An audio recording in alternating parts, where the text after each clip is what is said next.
This is the solution to page 549, number 12. So it says Madeline's hot tub has the shape of a regular hexagonal prism.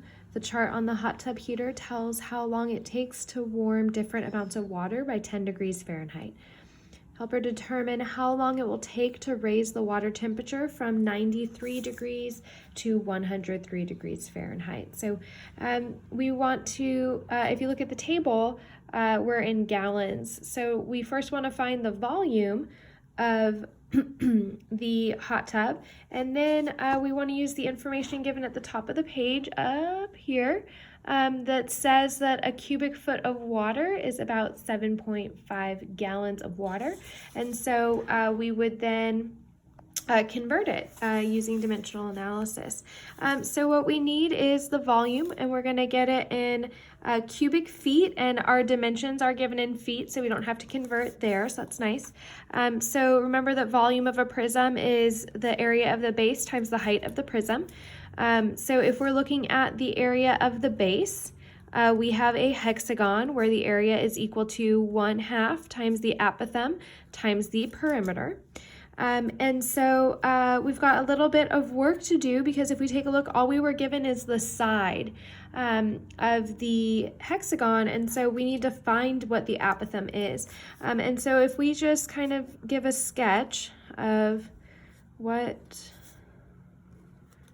that base looks like, we know that the side length is 3. And we've done this a couple of times already, but we know that this triangle created with the radii and the side length is equilateral. We know that because in a regular polygon, we can circumscribe a circle around the outside. So this would be the radius of the circle, the radius of the circle. And then if we were to draw in all of these to each vertex, that would create 6 triangles. And around the center point, we would have 360 degrees divided by 6, which would give us 60 degrees here.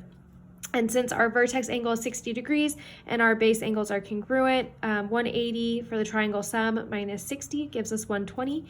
Divided by 2, this would be 60 and 60. And so we get this, like I said, equilateral, so this is also 3. So if we focus just on this triangle, this equilateral triangle, I'm going to draw right here. Okay. When we draw on the apothem, which goes from the center of the hexagon and meets the side at 90 degrees, we're drawing in an altitude of this triangle. And so this is 3, this is 3, and when we draw on an altitude, it cuts the base in half. So this is going to be 1.5, and this is going to be 1.5. And so also what gets cut in half is the 60-degree vertex angle. And so this is going to be 30 degrees up here. This is going to be 60 degrees right here. And so we have a 30, 60, 90 special right triangle. So opposite the 30 is the shortest side. Opposite 60 is the shortest side times the square root of 3, which is our apothem. And then opposite the 90 degrees is the hypotenuse, which is 2 times the shortest side. So the apothem is going to be the shortest side, which is 1.5 times the square root of 3. So when we're looking at the area of the base, we're going to have 1/2 times the apothem, 1.5 times the square root of 3, times the perimeter. Each side length is 3, and we have 6 sides, so it's a total of 18. Okay, so we would plug this into a calculator, but whenever we're doing work, we always want to wait till the very last step. So if you see something that you can clean up, we can go for it. So half of 18 is 9, so this is going to be 9 times 1.5 times the square root of 3. And again, I'm going to wait there because the square root of 3 is an irrational number and I don't want to round yet. So if this is the area of the base, to find the volume of the hot tub, we just want to multiply by the height. And so we're going to multiply that by 3. All right. And so we can now take a look at this. We would plug all of this in, and again, at this point in time, we would have to round with that square root of 3. So what I'm going to do is I'm going to take the volume is equal to 9 times 1.5 times 3 times the square root of 3, and whatever this number is would be in cubic feet.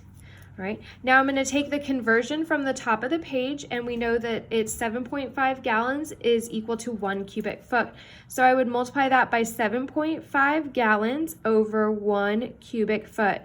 And so our cubic feet would cancel, and this is how we're going to find the gallons of water. So in the calculator, we're going to plug in 9 times 1.5 times 3 times 7.5 times the square root of 3. And when we do that, we get about 526 gallons of water.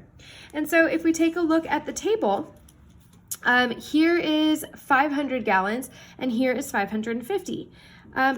526 is really close to the middle of these two values, right? 525 would be exactly the middle.